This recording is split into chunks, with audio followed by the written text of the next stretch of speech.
Hi, I'm Melanie Burrell. I'm a student at Western Carolina University and I'm in the RN to BSN program. This is my project for Nursing 473. For elderly clients older than 65, does the use of fall prevention education reduce the future risk of falls compared with those who do not receive the information? I work in home health care, and so every time we go into a client's home, we always assess the area for safety. This is the form that we use. It's 2 pages of the form that we use whenever we go into a home to conduct an assessment or an annual review. We always look for common risk factors such as muscle weakness, history of falls, gait deficit, balance deficit, use of assistive devices, visual deficits, arthritis, and impaired ADLs. We have a spot right here that we check if they have a cane, a walker, or a quad cane. We also have spots to check if they have handrails in the restroom or if they have any type of bench or shower chair. Down here at the bottom is where you check, it's a safety assessment to see if they have running water, heat, cooling, if they have a smoke detector, fire alarm. You have to make sure that they are safe and you have to check that off. Help I've fallen and I can't get up. I'm sure everyone remembers the Lifeline commercial. Those are very useful for our elderly that live by themselves. These are 2 checklists, a safety checklist and then an assessment for fall risk.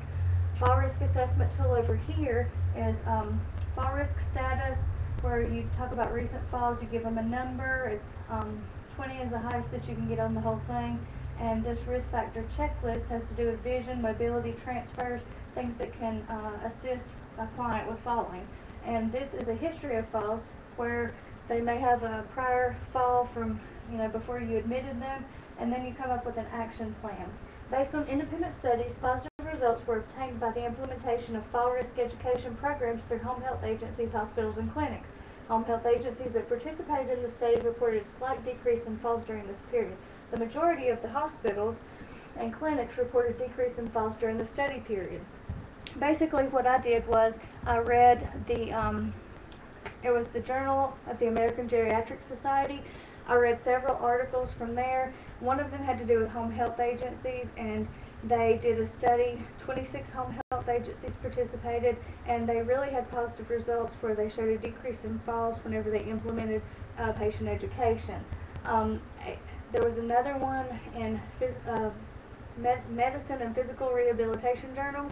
That one was where they did a study on osteoporosis patients, and they did an exercise program where they had an exercise group and a control group, and the exercise group was actually 39% decrease in falls versus the control group. So it was a really effective study.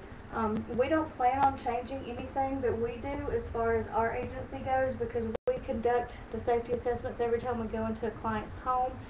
We always look to see if there's anything laying around like clutter or throw rugs that they could trip on, and make sure that they know how to use their assistive equipment appropriately. And the in-home aides always check back in with us to make sure that everything is going good. They report to us well, so we don't plan on changing anything. And as far as evaluation goes, we evaluate ourselves every 3 months whenever we do our quarterly reviews, so we plan on continuing with that. I'm actually going to show you my poster close up if I can, since you can't see it very well from way back there. See, this is the middle part.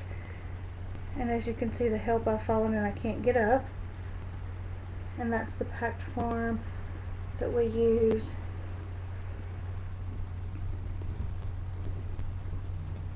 That's our little walkers and our little assistive devices.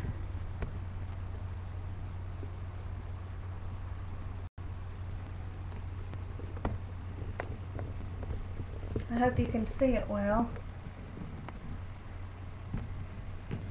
And I've really enjoyed this project. Since we do home care in our office, it was something that was very useful to me, and I will be able to use it for an in-service for one. And we do take safety very seriously, and we do, whenever we go into the clients' homes, we do our assessments for safety at the annual visits, their admission, and the supervisory visits every 3 months. So it was something that we can really use. I've really enjoyed it, and thank you for watching. I hope you enjoyed it as well.